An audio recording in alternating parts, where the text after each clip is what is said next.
Hi ಎಲ್ರಿಗೂ ನಮಸ್ಕಾರ. Dwarka children's hospital ಬೀದರ್ಗೆ ಸ್ವಾಗತ. ಈ ಹಾಸ್ಪಿಟಲ್ ಅಲ್ಲಿ ಎಲ್ಲಾ ರೀತಿಯಾದ ಫೆಸಿಲಿಟೀಸ್ ನಿಮಗೆ ಸಿಗುತ್ತೆ. NICU, ventilator, general ward, day care, childrens OT, medical, vaccination, ambulance service, normal delivery, nebulisation, ಈ ರೀತಿ ಹಲವಾರು ಫೆಸಿಲಿಟೀಸ್ ನಿಮಗೆ ಸಿಗುತ್ತೆ. ಅಷ್ಟೇ ಅಲ್ಲದೆ ನಿಮಗೋಸ್ಕರ ಇನ್ಫ್ಯಾಕ್ಟ್ ಚೈಲ್ಡ್ ಸ್ಕ್ರೀನಿಂಗ್ ಕೂಡ ಇದೆ. Cough, fever, thyroid, diabetes, malaria, jaundice, typhoid, so ಈ ರೀತಿ ಹಲವಾರು ಪ್ರಾಬ್ಲಮ್ಸ್ಗೆ ಇಲ್ಲಿ ನಿಮಗೆ ಪರ್ಫೆಕ್ಟ್ ಸೊಲ್ಯೂಷನ್ ಸಿಗುತ್ತೆ. ಇಲ್ಲಿ ತುಂಬಾನೇ ಸ್ಪೆಷಲೈಸ್ಡ್ ಹಾಗೂ ಎಕ್ಸ್ಪೀರಿಯನ್ಸ್ ಡಾಕ್ಟರ್ಸ್ ನಿಮಗೆ ಟ್ರೀಟ್ಮೆಂಟ್ ಕೊಡ್ತಾರೆ. ಒಳ್ಳೆ ಹೆಲ್ತ್ ಎಷ್ಟು ಇಂಪಾರ್ಟೆಂಟು, ಚಾಯ್ಸ್ ಆಫ್ ಹಾಸ್ಪಿಟಲ್ ಅಷ್ಟೇ ಇಂಪಾರ್ಟೆಂಟು. ಸೊ ಚೂಸ್ ಮಾಡಿ Dwarka children's hospital Bidar.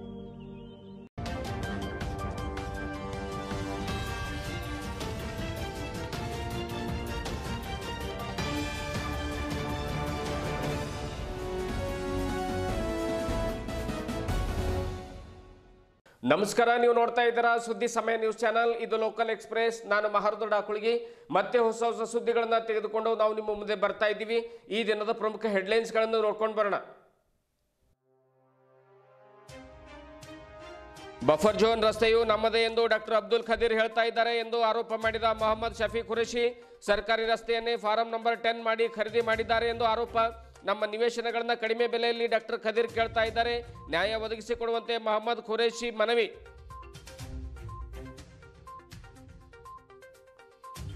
December 12ರಂದು ಸಚಿವ ಈಶ್ವರ್ ಖಂಡ್ರೆ ಕಚೇರಿ ಎದುರುಗಡೆ ಮತ್ತೆ ಮೂವರು ವಿಷ ಸೇವಿಸಿ ಆತ್ಮಹತ್ಯೆಗೆ ಯತ್ನ. ಸಾಯಂಕಾಲ 3:30 ಗಂಟೆ ಸುಮಾರಿಗೆ ವಿಷ ಸೇವನೆ ಮಾಡಿದ ಮೂವರು ರೈತರು ನಗರದ ಬ್ರಿಮ್ಸ್ ಆಸ್ಪತ್ರೆಯಲ್ಲಿ ದಾಖಲು. ತೀವ್ರ ಸ್ವರೂಪ ಪಡೆದುಕೊಂಡ ಕಾರಂಜ ಮುಳುಗಡೆ ಸಂತ್ರಸ್ತರ ಹೋರಾಟ. ಇಂದಿನ ಒಂದಿಷ್ಟು ವಾರ್ತೆಗಳ ವಿವರಗಳನ್ನು ನೋಡ್ಕೊಂಡು ಬರೋಣ. ನಮ್ಮ ನಿವೇಶನಗಳಿಗೆ ಹೋಗುವ ರಸ್ತೆಯನ್ನು ಬಂದ್ ಮಾಡಿ ಕಡಿಮೆ ಬೆಲೆಯಲ್ಲಿ ನಮಗೆ ನಿವೇಶನ ಕೊಡಿ ಎಂದು ಶಹೀನ್ ಶಿಕ್ಷಣ ಸಂಸ್ಥೆ ಅಧ್ಯಕ್ಷ ಡಾಕ್ಟರ್ ಅಬ್ದುಲ್ ಖದೀರ್ ಹೇಳ್ತಾ ಇದ್ದಾರೆ. ಬಫರ್ ಝೋನ್ ಸರ್ಕಾರಿ ರಸ್ತೆಯನ್ನೇ ನಮ್ಮದೇ ಎಂದು ಫಾರಂ 10 ಮಾಡಿಕೊಂಡು ಅಬ್ದುಲ್ ಖದೀರ್ ಅವರು ಆ ಒಂದು ರಸ್ತೆಯು ನನ್ನದೇ ಅಂತ ಇದ್ದಾರೆ ಎಂದು ಶಹೀನ್ ನಗರದಲ್ಲಿರುವಂತಹ ನಿವೇಶನದ ಮಾಲೀಕ ಮೊಹಮ್ಮದ್ ಶಫೀಕ್ ಖುರೇಶಿ ಗಂಭೀರ ಆರೋಪ ಮಾಡಿದ್ದಾರೆ. ನಿವೇಶನಕ್ಕೆ ಹೋಗುವಂಥ ದಾರಿ ಮತ್ತು ರಸ್ತೆ ವಿಚಾರವಾಗಿ ಒಂದಿಷ್ಟು ಶಹೀನ್ ಕಾಲೇಜು ಹತ್ತಿರ ಎರಡು ಗುಂಪುಗಳ ಮಧ್ಯೆ ಕಿರಿಕಿರಿ ಉಂಟಾಗಿತ್ತು. ಈ ವೇಳೆ ಮಾಧ್ಯಮದವರೊಂದಿಗೆ ಮಾತನಾಡಿರುವಂತಹ ಶಫೀಕ್ ಖುರೇಶಿ ಅವರು ಸರ್ಕಾರಿ ಬಫರ್ ಝೋನ್ಗಾಗಿ ಬಿಟ್ಟ ಜಮೀನನ್ನೇ ಫಾರಂ ನಂಬರ್ 10 ಆಗಿ ಮಾಡಿಸಿಕೊಂಡು 3-4 ಬಾರಿ ಖರೀದಿ ಮಾಡಿ ಅದರ ಮೇಲೆ ರಸ್ತೆ ನಿರ್ಮಿಸಿದ್ದು ಅಲ್ಲದೆ ಉಳಿದ 50 ಅಡಿ ಜಾಗದಲ್ಲೂ ರಸ್ತೆ ನಿರ್ಮಾಣ ಮಾಡ್ತಾ ಇದ್ದಾರೆ. ಹೀಗಿರುವಾಗ ನಮ್ಮ ನಿವೇಶನಗಳಿಗೆ ಹೋಗುವಂತ ರಸ್ತೆ ಬಂದ್ ಮಾಡಿ ಇಡೀ ಏರಿಯಾ ನನ್ನದೇ ಎಂದು ಸರ್ವಾಧಿಕಾರಿ ಧೋರಣೆಯನ್ನ ಖದೀರ್ ಅವರು ತೋರಿಸ್ತಾ ಇದ್ದಾರೆ ಎನ್ನುವಂತಹ ಗಂಭೀರ ಆರೋಪವನ್ನ ಶಫಿ ಅವರು ಮಾಡ್ತಾ ಇದ್ದಾರೆ.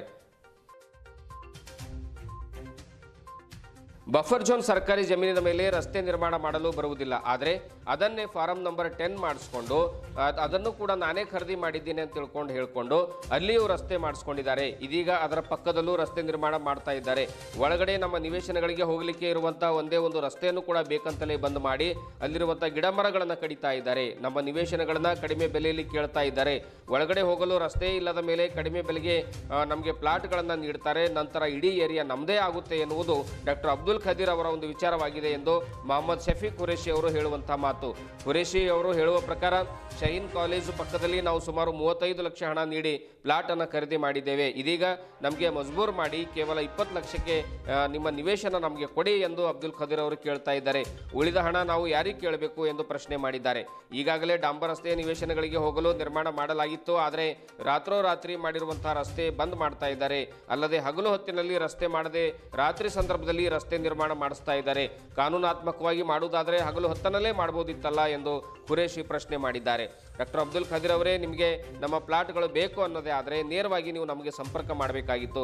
ನಾವು ಈಗಾಗಲೇ 3-4 ಬಾರಿ ನಿಮಗೆ ಸಂಪರ್ಕ ಮಾಡಿದ್ದೇವೆ, ಆದರೆ ಯಾವುದೇ ಪ್ರಯೋಜನ ಆಗಲಿಲ್ಲ. ನಮ್ಮ ನಿವೇಶನಗಳ ಬೆಲೆ ಏನಿದೆ ಆ ಹಿಸಾಬ್ನಲ್ಲೇ ನೀವು ಕೇಳಿ ಕೊಡ್ತೇವೆ. ಅದು ಬಿಟ್ಟು ನಿವೇಶನಗಳಿಗೆ ಹೋಗುವಂಥ ದಾರಿ ಬಂದ್ ಮಾಡ್ತಕ್ಕಂಥದ್ದು, ಕಡಿಮೆ ಬೆಲೆಯಲ್ಲಿ ನಿವೇಶನಗಳನ್ನು ಕೇಳುವಂಥದ್ದನ್ನು ನೀವು ಬಿಟ್ಟು ಬಿಡಿ ಎಂದು ಖುರೇಶಿ ತಮ್ಮ ಆಕ್ರೋಶವನ್ನು ವ್ಯಕ್ತಪಡಿಸಿದ್ದಾರೆ.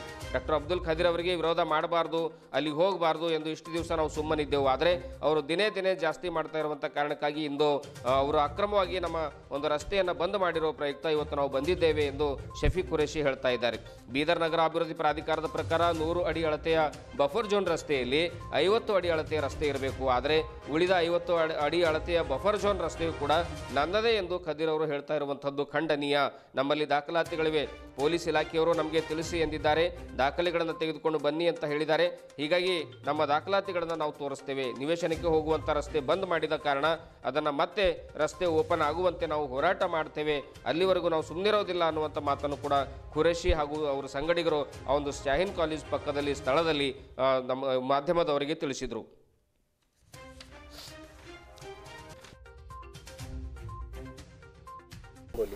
हाँ, मेरा नाम मोहम्मद शफ़ी कुरैशी है।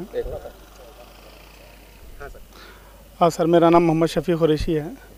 आज ये जो मामला, जो रास्ते का जो मामला चला, ये बूढ़ा की जो रोड है, ये बूढ़ा की रोड 2024 में ख़रीदे गए थे, फार्म नंबर 10 बना के ख़रीदे गए थे। गवर्नमेंट रोड खरीद सर 2024 में ख़रीदे उन्होंने फार्म नंबर 10 बना के। जो रोड ऑलरेडी है उनके कॉलेज के लिए, इतना बड़ा कॉलेज है, उनके बगैर कंस्ट्रक्शन परमिशन के तो नहीं है। वही परमिशन लेके उन्होंने पहले ये रोड बोल के उन्होंने अपना कंस्ट्रक्शन परमिशन ले रहे हैं। आज बोल रहे थे कि हमारा वो मेरी ज़मीन है बोल के बोल रहे हैं। वही ज़मीन जो है, रोड जो है 50 फीट की रोड है, यानी कि 15 मीटर की रोड है, जो बूढ़ा के प्लान में भी है, पहले से रोड बनी सो है। अब बोलो तो मेरी ज़मीन है बोल के बोल रहे हैं ना। और 100 फीट का बफर जोन है, जिसमें बफर जोन में इतना क्लियर लिखा हुआ है कि 15 मीटर बफर जोन छोड़ के फिर 15 मीटर यानी कि 50 फीट छोड़ के फिर 50 फीट की रोड है बोल के है। जो रोड एक्चुअली जो रोड है वो ये है, जहाँ पे हम ठहरे, ये रोड है। वो जो रोड है वो गवर्नमेंट ऑफ गवर्नर के नाम पे 18 गुंठे जो ज़मीन है उसके ऊपर रोड बनाए ना। उसके ऊपर रोड बना के जो रोड की ज़मीन है उन्हें कब्जाना चाह रहे हैं ना, कब्जा कर रहे हैं। मेरी जगह है, फार्म नंबर 10 बना के मेरा है बोल के बोल रहे हैं ना। और बोलो तो क्या मालूम है, पूरों के पूरे प्लाट जो रोड के प्लाटा हैं उन्हें खरीदे भी रोड के। इन्होंने पहले क्या मालूम है 2-2 बार 4-4 बार खरीद रहे हैं। एक प्रॉपर्टी को 4-4 बार खरीद रहे हैं, जबकि रोड को इतना खरीद के क्या मालूम है पीछे के प्लाट वालों को 20-20 लाख को प्लाट दिए बोल रहे हैं। 35-35 लाख में हम प्लाट लिए वाले 20-20 लाख को दे के बोले तो और कहाँ जाके चोरी करना, बाकी के पैसे इनके घर में जाकर चोरी करना पड़ता है। कहाँ करना पड़ता है इनको, समझ में हमको नहीं आ रहा। अब ये रोड बंद कर देने ऐसा, ये डामर रोड बनी भी डामर रोड है। रातों रात क्या मालूम है जेसीबी लगा दे रहे हैं, इधर आता नहीं कोई जाता नहीं रात के टाइम। अब इन्हों इधर ही रहते हैं पूरा रात में, फेंसिंग रात में क्या मालूम है डामर रोड कटिंग करवा ले। ये करने का है क्या इनको? हम बोले भाई लेना है, आपको जगह होना है तो हमको जो रेट है वो रेट के हिसाब से दियो, ले लियो प्लाट। एक नहीं 4-4 बार भी मुलाकात करें हम, नहीं जाना, नहीं करना, नहीं अगेंस्ट ठहरना बोल के क्या मालूम है। हम बहुत कुछ कोशिश करें पहल करने की, लेकिन वो कुछ भी मामला हल नहीं निकला।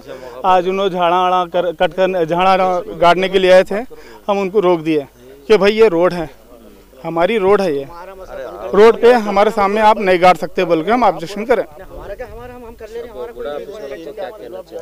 ना बूढ़ा ऑफिस वालों को उन्होंने हमको लेटर दिए, उन्होंने हमको लेटर के साथ मैप दिए, दोनों चीज़ दिए हमारे को। उसमें बताए बाद हफ्ता बताए कि बस 100 फीट क्या मालूम है बफर जोन है। बफर जोन में क्या मालूम है 50 फीट छोड़ के फिर 50 फीट रोड है बोल के उन्होंने क्लियरली बताए सो है। और उसमें क्लियरली नक्शे में पूरा लिखे हुआ है और उन्होंने रिटर्न में भी लेटर दिए सो है कि 50 फीट की रोड है। बफर जोन में जगह किसकी भी रहने दे, वो फार्म नंबर 10 रह सकता, किसका भी रह सकता वो, लेकिन उन्हें मालिक नहीं रहता उसका। अब उनका नाम है फार्म नंबर 10, वो रहा तो उन्हें मालिक नहीं बनता, रोड हो गया, वो खत्म हो गई बात। अब उन्हें वही रोड को क्या मालूम है अब मेरी ज़मीन है बोल के उन्होंने चैलेंज ये कर रहे हैं, उन्होंने हरासमेंट कर रहे प्लाटा वालों को, मेरी जगह है मैं किसको भी नहीं आने देता, वो नहीं आने देता बोल के बोल रहे हैं। डिक्टेटरशिप कर रहे हैं, ऑक्युपाइड कर रहे हैं ना। अब आप आगे क्या करने वाले हैं? नहीं हम तो कुछ भी नहीं करेंगे सर, इनको तो हम यहाँ पे तो कोई झाड़ वाड़ करने नहीं देंगे हमको तो ये रोड है, ये रास्ता खुल जाना है सीधे हम तो पूरा कुछ नहीं करेंगे। हम पूरा हमारा रास्ता जो है हम क्लियर करने की हम वही करेंगे। हम डिपार्टमेंट को अभी पुलिस वाले भी आए थे, वो बोले दोनों डॉक्यूमेंट लेके आओ, बोले हम डॉक्यूमेंट तो हम लेके जा रहे हैं अभी, और डॉक्यूमेंट तो हमारे लेके गए। अब हमको बुलाए, हम जा रहे हैं वहाँ पे बात करने के लिए। ठीक है, शुक्रिया सर।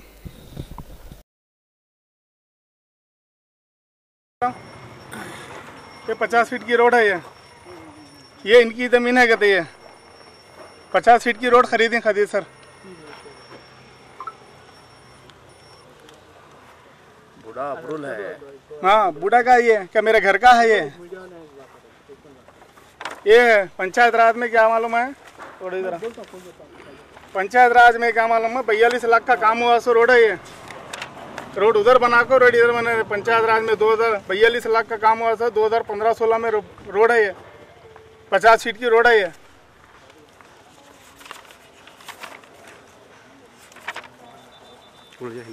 देखो top length 15 metre 50 feet 500 metre की रोड आधा किलोमीटर रोड बनी सो है 42 लाख का क्या मालूम है काम हुआ सो है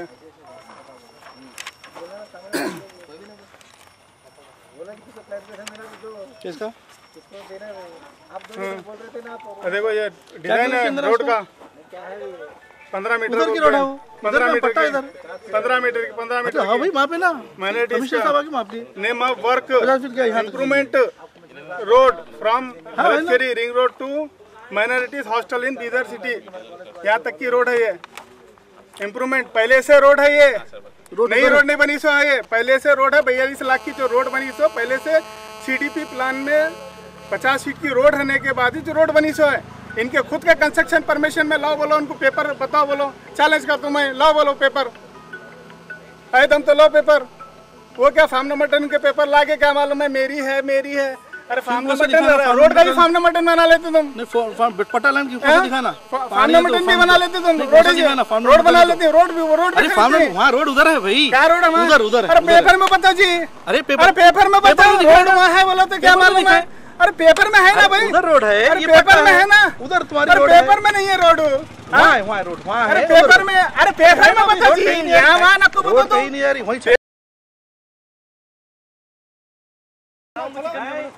अरे रोड पर नहीं धरना रोड पर नहीं धरना रोड पर नहीं धरना रोड है ये रोड है अरे रोड है जी अरे रोड है अरे रोड है अरे रोड है ये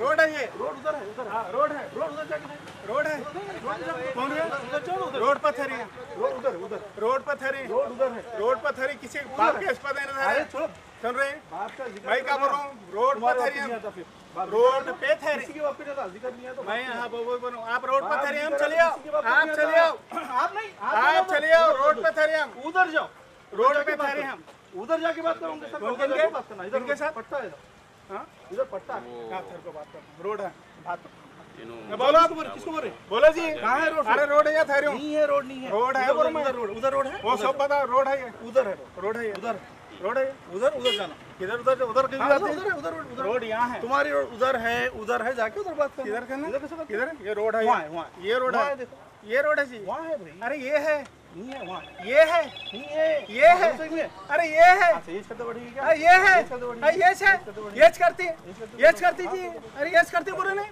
है मौका ये है हाँ करते पड़ते हैं अरे करने क्या है अरे तुमने कर रहे वहाँ रोड कहाँ है यहाँ रोड है वहाँ रोड यहाँ रोड है यहाँ है खैर चलो तुम हाँ मैं यहाँ क्या फायदा हाँ वो क्या बोलना कैसे जाओ बोले मतलब बुला लीजिए किसको सर्वे कराओ ना जी, खत्म हो जाती है बात। सर्वे करे तो बात ही खत्म हो जाती है ना। दोनों को बोल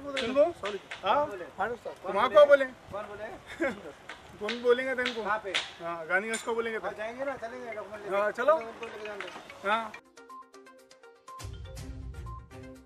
ಕಾರಂಜೆ ಸಂತ್ರಸ್ತರ ಹೋರಾಟ ತೀವ್ರ ಸ್ವರೂಪ ಪಡ್ಕೊಂಡಿದೆ. ಕಾರಂಜೆ ಯೋಜನೆಯಲ್ಲಿ ಭೂಮಿ ಕಳೆದುಕೊಂಡವರಿಗೆ ಪರಿಹಾರ ನೀಡುವಂತೆ ಒತ್ತಾಯಿಸಿ ಗಡಿ ಜಿಲ್ಲೆ ಬೀದರ್ನಲ್ಲಿ ರೈತರು ಪ್ರತಿಭಟನೆಯನ್ನು ಕೈಗೊಂಡಿದ್ದಾರೆ. ಈ ವೇಳೆ ಧರಣಿ ಸ್ಥಳದಲ್ಲೇ ವಿಷ ಸೇವಿಸಿ ರೈತರು ಆತ್ಮಹತ್ಯೆಗೆ ಪ್ರಯತ್ನವನ್ನು ಮಾಡಿದ್ದಾರೆ. ಗಡಿ ಜಿಲ್ಲೆ ಬೀದರ್ನಲ್ಲಿ ಕಾರಂಜೆ ಯೋಜನೆಗಾಗಿ ಭೂಮಿ ಕಳೆದುಕೊಂಡ ರೈತರು ಕಳೆದ 888 ದಿನಗಳಿಂದ ಅನಿರ್ದಿಷ್ಟ ಧರಣಿ ನಡೆಸ್ತಾನೆ ಇದ್ದಾರೆ. ಇತ್ತೀಚೆಗಷ್ಟೇ ಸಚಿವರಿಗೆ ಈ ಬಗ್ಗೆ ಗಮನಕ್ಕೂ ಕೂಡ ನೀಡಲಾಗಿತ್ತು, ಗಡುವು ಕೂಡ ನೀಡಿದ್ರು. ಆದರೆ ಯಾವುದೇ ಪರಿಹಾರ ಬರದೇ ಇರೋದ್ರಿಂದ ಇದೀಗ ಬೀದರ್ನಲ್ಲಿ ಕಾರಂಜೆ ಸಂತ್ರಸ್ತರ ಹೋರಾಟ ತೀವ್ರ ಸ್ವರೂಪ ಪಡ್ಕೊಂಡಿದೆ. ಪರಿಹಾರ ಸಿಗದೆ ಪ್ರತಿಭಟನೆ ನಡೆಸ್ತಾ ಇರುವಂತಹ ರೈತರು ಧರಣಿ ಸ್ಥಳದಲ್ಲಿ ವಿಷ ಸೇವಿಸಿ ಆತ್ಮಹತ್ಯೆಗೆ ಪ್ರಯತ್ನ ಮಾಡಿದ್ದಾರೆ. ಬೆಳೆಗಳಿಗೆ ಸಿಂಪಡಿಸುವಂತಹ ಕ್ರಿಮಿನಾಶಕವನ್ನು ಸೇವಿಸಿ ಇಬ್ಬರು ರೈತರು ಅಂದ್ರೆ 3 ಜನ ರೈತರು ಅಸ್ವಸ್ಥಗೊಂಡಿದ್ದಾರೆ. ವಿಷ ಸೇವಿಸಿ ರೈತರು ಅಸ್ವಸ್ಥರಾಗಿದ್ದಾರೆ ಎಂದು ಈಗಾಗಲೇ ತಿಳಿದು ಬಂದಿದೆ. ಡಿಸೆಂಬರ್ 11ರಂದು ಒಬ್ಬ ರೈತ ವಿಷ ಸೇವಿಸಿರುವಂತಹ ವಿಷಯ ಗೊತ್ತಾದ ಬೆನ್ನಲ್ಲೇ ಡಿಸೆಂಬರ್ 12ರಂದು ಮಧ್ಯಾಹ್ನ 3:30 ಗಂಟೆಗೆ 3 ಜನ ರೈತರು ವಿಷ ಸೇವಿಸಿದ್ದಾರೆ ಎನ್ನುವಂತಹ ವಿಷಯ ಕೂಡ ತಿಳಿದು ಬರ್ತಾ ಇದೆ. ಇದೀಗ ಒಂದು ಗಂಭೀರ ಸ್ವರೂಪ ಪಡ್ಕೊಂಡಿದೆ. ಕಾರಂಜ ಮುಳುಗಡೆ ಸಂತ್ರಸ್ತರು ಸುಮಾರು 888 ದಿನಗಳಿಂದ ನಿರಂತರವಾಗಿ ಧರಣಿಯನ್ನು ನಡೆಸ್ತಾ ಇದ್ದಾರೆ. ಸುಮಾರು 15,000ಕ್ಕೂ ಹೆಚ್ಚು ಎಕರೆ ಜಮೀನನ್ನು ಕಳೆದುಕೊಂಡಿರುವಂತಹ ಸಂತ್ರಸ್ತರು ನಮಗೆ ಪರಿಹಾರವನ್ನು ಕೊಡಿ ಎನ್ನುವಂತಹ ಒತ್ತಾಯವನ್ನು ಮಾಡ್ತಾ ಇದ್ರು. ನಿರಂತರವಾಗಿ ಧರಣಿ ನಡೆಸ್ತಾ ಇದ್ರು ಕೂಡ ಸಚಿವರನ್ನ ಯಾವುದೇ ಕಾರಣಕ್ಕೂ ಕೂಡ ಒಂದು ಸೌಜನ್ಯಕ್ಕಾದರೂ ಬರ್ತಾ ಇಲ್ಲ ಅನ್ನುವಂಥ ನೋವನ್ನು ತೋಡ್ಕೊಂಡಿದ್ರು. ಆಮೇಲೆ ಪರಿಹಾರ ಸಿಗ್ತಾ ಇಲ್ಲ, ಆಳುವ ಸರ್ಕಾರಗಳು ಕೂಡ ನಮಗೆ ಸುಳ್ಳು ಭರವಸೆ ಪೊಳ್ಳು ಭರವಸೆಯನ್ನು ಕೊಡ್ತಾ ಇವೆ ಅನ್ನುವಂಥ ನೋವನ್ನು ಕೂಡ ಇತ್ತೀಚೆಗಷ್ಟೇ ರೈತರು ತೋಡ್ಕೊಂಡಿದ್ರು. ಇದೀಗ ಅದು ಆ ಪ್ರತಿಭಟನೆ ಒಂದು ಉಗ್ರ ಸ್ವರೂಪ ಪಡ್ಕೊಂಡಿದೆ. ಮತ್ತೆ 3 ಜನ ರೈತರು ಒಂದು ವಿಷಯವನ್ನು ಸೇವನೆ ಮಾಡಿದ್ದಾರೆ. ಈಗ ಬ್ರಿಮ್ಸ್ ಆಸ್ಪತ್ರೆಯಲ್ಲಿ ಅವರಿಗೆ ಚಿಕಿತ್ಸೆ ಕೂಡ ನಡೀತಾ ಇದೆ. ಆದರೆ ಒಳಗಡೆ ಮಾತ್ರ ಯಾರಿಗೂ ಬಿಡ್ತಾ ಇಲ್ಲ ಅನ್ನುವಂಥ ಒಂದು ಸುದ್ದಿ ಕೂಡ ಕೇಳಿ ಬರ್ತಾ ಇದೆ. ಬೀದರ್ ಜಿಲ್ಲಾ ಉಸ್ತುವಾರಿ ಸಚಿವ ಈಶ್ವರ್ ಖಂಡ್ರೆ ಕಚೇರಿ ಎದುರುಗಡೆ ಪ್ರತಿಭಟನೆ ನಡೆಸ್ತಾ ಇರುವಂತಹ ಅನ್ನದಾತರು ಏನೂ ಪ್ರತಿಕ್ರಿಯೆ ಬರದೇ ಇರುವ ಕಾರಣಕ್ಕಾಗಿ ಪರಿಹಾರ ಸಿಗದೇ ಇರುವ ಕಾರಣಕ್ಕೆ ವಿಷ ಸೇವಿಸಿ ಆತ್ಮಹತ್ಯೆಗೆ ಪ್ರಯತ್ನ ಮಾಡಿದ್ದಾರೆ. ಇನ್ನು ಅಸ್ವಸ್ಥಗೊಂಡ 3 ರೈತರಾದ ಚಂದ್ರಶೇಖರ್ ಪಾಟೀಲ್ ಹೊಚಕ್ನಳ್ಳಿ, ರಾಜಪ್ಪ ಕೋಸಂ ಮತ್ತು ರಾಜೇಶ್ ಡಾಕ್ಟರ್ ರಂಜೇರಿ ಈ 3 ರೈತರನ್ನ ತಕ್ಷಣ ಆಸ್ಪತ್ರೆಗೆ ಪೊಲೀಸರು ಕರೆದೊಯ್ದಿದ್ದು ಜಿಲ್ಲಾ ಬ್ರಿಮ್ಸ್ ಆಸ್ಪತ್ರೆಗೆ ದಾಖಲು ಮಾಡಿ ಚಿಕಿತ್ಸೆ ನೀಡಲಾಗ್ತಾ ಇದೆ ಎನ್ನುವಂತಹ ಒಂದು ವಿಚಾರ ತಿಳಿದು ಬಂದಿದೆ. ಬೀದರ್ ಜಿಲ್ಲೆಯ ಜೀವನಾಡಿ ಅಂದರೆ ಅದು ಕಾರಂಜ ಡ್ಯಾಮ್. ಈ ಕಾರಂಜ ಜಲಾಶಯದ ನಿರ್ಮಾಣಕ್ಕಾಗಿ ಬೀದರ್ನ ಸುಮಾರು 26 ಹಳ್ಳಿಯ ರೈತರು ತಮ್ಮ ಫಲವತ್ತಾದ 15,000 ಎಕರೆ ಭೂಮಿಯನ್ನು ಕಳೆದುಕೊಳ್ಳಬೇಕಾಯಿತು. ಇನ್ನು ಇದರಿಂದ ನೊಂದ ರೈತರು ಪರಿಹಾರಕ್ಕಾಗಿ ಕಳೆದ ಕೆಲವು ವರ್ಷಗಳಿಂದ ಸರ್ಕಾರದ ವಿರುದ್ಧ ನಿರಂತರವಾಗಿ ಪ್ರತಿಭಟನೆಯನ್ನ ಮಾಡ್ತಾ ಇದ್ದಾರೆ, ಮನವಿಗಳನ್ನ ಸಲ್ಲಿಸುತ್ತಲೇ ಇದ್ದಾರೆ. ಆದರೆ ಇನ್ನು ರಾಜ್ಯದ ರಾಜಕಾರಣಿಗಳಿಂದ, ಜಿಲ್ಲೆಯ ನಾಯಕರಿಂದ ಯಾವುದೇ ಪರಿಹಾರವಾಗಲಿ ಪ್ರತಿಕ್ರಿಯೆಯಾಗಲಿ ಸಿಕ್ಕಿಲ್ಲ. ಇದರಿಂದ ರೊಚ್ಚಿಗೆದ್ದ ರೈತರ ಪ್ರತಿಭಟನೆ ಇದೀಗ ತೀವ್ರ ಸ್ವರೂಪ ಪಡೆದುಕೊಂಡಿದೆ. ಇದೇ ಕಾರಣಕ್ಕೆ ಇಂದು ರೈತರು ಸಚಿವರ ಕಚೇರಿ ಮುಂಭಾಗದಲ್ಲೇ ಪ್ರತಿಭಟನೆ ಕೈಗೊಂಡಿದ್ದು ಮಾತ್ರವಲ್ಲದೆ ವಿಷ ಸೇವಿಸಿ ಆತ್ಮಹತ್ಯೆಗೆ ಪ್ರಯತ್ನ ಮಾಡಿದ್ದಾರೆ. ಇನ್ನು 2018ರಲ್ಲಿ 2 ತಿಂಗಳುಗಳ ಕಾಲ ಬೀದರ್ ರೈತರು ಪರಿಹಾರಕ್ಕಾಗಿ ಅಹೋರಾತ್ರಿ ಧರಣಿ ನಡೆಸಿದ್ದು, ಈ ವೇಳೆ ಜಿಲ್ಲೆಗೆ ಹಲವು ನಾಯಕರು ಭೇಟಿ ನೀಡಿ ಭರವಸೆ ಕೂಡ ನೀಡಿ ತೆರಳಿದ್ರು. ಆದರೆ ಪೊಳ್ಳು ಭರವಸೆಗಳನ್ನು ನೀಡಿದ ರಾಜಕಾರಣಿಗಳು ಇನ್ನು ಯಾವುದೇ ಪರಿಹಾರವನ್ನು ಘೋಷಿಸಿಲ್ಲ ಎಂದು ರೈತರು ತಮ್ಮ ತೀವ್ರ ಆಕ್ರೋಶವನ್ನು ವ್ಯಕ್ತಪಡಿಸಿರುವಂತಹ ಸನ್ನಿವೇಶ ಅಲ್ಲಿ ಕಂಡು ಬಂತು. ಪಾಪ 4-5 ಜನ ಒಂದು ಸಂತ್ರಸ್ತರ ಹೆಣ ಬಿದ್ದ ಮೇಲೇನೆ ಸರ್ಕಾರ ಪರಿಹಾರ ನೀಡಬಹುದು ಎಂದು ಸಾರ್ವಜನಿಕ ವಲಯದಲ್ಲಿ ಭಾರಿ ಚರ್ಚೆ ನಡೀತಾ ಇತ್ತು. ರೈತರು ಕೂಡ ಚರ್ಚೆ ಮಾಡ್ತಾ ಇದ್ರು. ಇದಕ್ಕೆ ಪುಷ್ಟಿ ನೀಡುವಂತೆ ಪ್ರಜಾಪ್ರಭುತ್ವ ವ್ಯವಸ್ಥೆಯಲ್ಲಿ ಬೀದರ್ನಲ್ಲಿ ಸುಮಾರು 888 ದಿನಗಳಿಂದ ಸಂತ್ರಸ್ತರ ಹೋರಾಟ ನಡೆದಿದ್ದು ಇದೊಂದು ಬಹುದೊಡ್ಡ ಹೋರಾಟ ಎನಿಸಿಕೊಂಡಿದೆ. ಆದರೆ ಆಳುವ ಸರ್ಕಾರಗಳಿಗೆ ಮಾತ್ರ ರೈತರ ಕಣ್ಣೀರಿನ ಕಥೆ, ವ್ಯಥೆ, ನೋವು, ಸಂಕಟ, ಬರಬರವಾಗಿರತಕ್ಕಂಥ ಜೀವನ ಮಾತ್ರ ಕಾಣಿಸ್ತಾ ಇಲ್ಲ ಎಂಬುದು ಸಂತ್ರಸ್ತರ ನೋವು. ಹಾಗಾದ್ರೆ ಆ ಒಂದು ವಿಷಪ್ರಾಶನ ಆಗಿದ ನಂತರ ಅಲ್ಲಿರುವಂತಹ ರೈತ ಮಹಿಳೆಯರು ಎದೆಗಳನ್ನ ಬಡ್ಕೊಂಡು ಬಾಯಿಗಳನ್ನ ಬಡ್ಕೊಂಡು ಅಳ್ತಾ ಇರುವಂತಹ ಆಕ್ರಂದನ ಆ ನೋವು ಏನಿದೆ ಅಲ್ಲ, ಅದು ನೀವೀಗ ನಮ್ಮ ಸುದ್ದಿ ಸಮಯದಲ್ಲಿ ತಾವು ನೋಡ್ತಾ ಇದ್ದೀರಿ. ಅದಕ್ಕಾಗಿ ಆದಷ್ಟು ಬೇಗ ಆಳುವ ಸರ್ಕಾರಗಳು, ನಾಯಕರು, ರೈತರು, ಸಚಿವರು ಆದಷ್ಟು ಬೇಗನೆ ಭೇಟಿಯಾಗಿ ಪರಿಹಾರವನ್ನು ಕೊಡುವಂಥ ಪ್ರಯತ್ನ ಮಾಡಲಿ ಅನ್ನುವಂಥದ್ದು ಕೂಡ ರೈತರು ಹೇಳ್ತಾ ಇರುವಂಥದ್ದು. ನಿನ್ನೆ ಅಷ್ಟೇ ಡಿಸೆಂಬರ್ 11ರಂದು ಸಚಿವ ಈಶ್ವರ್ ಖಂಡ್ರೆ ಅವರು ಹೋರಾಟಗಳನ್ನು ನೀವು ಕೈ ಬಿಡಿ, ನಾನು ಕೆಲವೇ ದಿನಗಳಲ್ಲಿ ನಿಮಗೆ ಒಂದು ಭರವಸೆಯನ್ನು ಕೊಡ್ತೇನೆ, ಭೇಟಿ ಮಾಡಿಸ್ತೇನೆ, ಏನಾದರೂ ಮಾತನಾಡೋಣ ಎನ್ನುವಂಥ ಮಾತನ್ನು ಕೂಡ ಹೇಳಿದರು. ಆದರೆ ರೈತರು ಆ ಒಂದು ತಾಳ್ಮೆಯನ್ನು ಒಂದು ಕಳ್ಕೊಂಡಿದ್ರು. ಮತ್ತೆ 3 ಜನ ಒಂದು ವಿಷ ಸೇವಿಸಿ ಆತ್ಮಹತ್ಯೆಗೆ ಇಂದು ಪ್ರಯತ್ನ ಮಾಡಿ ಬ್ರಿಮ್ಸ್ ಆಸ್ಪತ್ರೆಯಲ್ಲಿ ಒಂದು ಚಿಕಿತ್ಸೆ ಕೂಡ ಪಡ್ಕೊಳ್ತಾ ಇದ್ದಾರೆ ಎನ್ನುವಂಥ ಮಾಹಿತಿ ಕೂಡ ಬಂದಿದೆ.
ಜಿಂದಗಿ ನಮ್ಮ ಸಂಸಾರ ನಮ್ಮಲ್ಲಿ ಏನೇನು ಬದುಕ್ತಿತ್ತು, ಎಷ್ಟು ಮಂದಿ ಬದುಕ್ತಿವೋ, ಎಷ್ಟು ದನಕರು ಬದುಕ್ತಿವೋ, ಎಷ್ಟು ಪಕ್ಷಿಗಳು ಬದುಕ್ತಿವೋ ಅದು ಎಲ್ಲ ಗೊತ್ತದ. ಇವತ್ತು ಅದೆಲ್ಲ ಕಳ್ಕೊಂಡು ಕಡಿದು ಅವನಿಗೆ ಆಕ್ರೋಶ ಹೆಚ್ಚಾಗಿ ಸಂತ್ರಸ್ತರ ಹೋರಾಟಕ್ಕೆ ಬೇಕೇ ಬೇಕು, ಬೇಕೇ ಬೇಕು.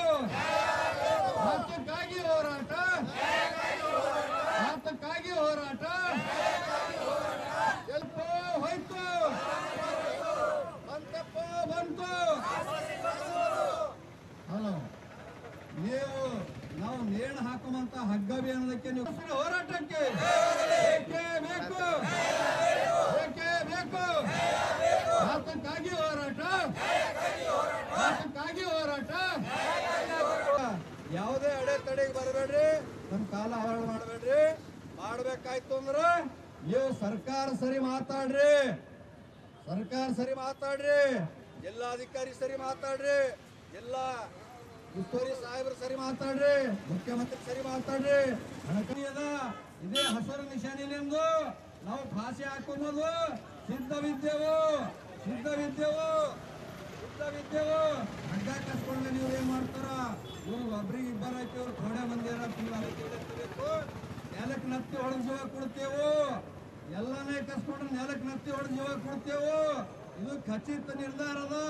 ಈ ನಿರ್ಧಾರ ಹಿಂದಕ್ಕಾಗಲ್ಲ, ಈ ನಿರ್ಧಾರ ಹಿಂದಕ್ಕಾಗಲ್ಲ ಅಂತೇಳಿ ಇವತ್ತು ಸರ್ಕಾರ ಕೇಂದ್ರಕ್ಕೆ ಎಚ್ಚರಿಕೆ ಮುಟ್ಟಿಸ್ತಾ ಇದ್ದೇವೆ.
ನಿಮ್ದೇ ವೈಡ್ ಬರ್ತಾನ ಅಂತೆಲ್ಲ ವೈಡ್ ಅದ ಹಂಗ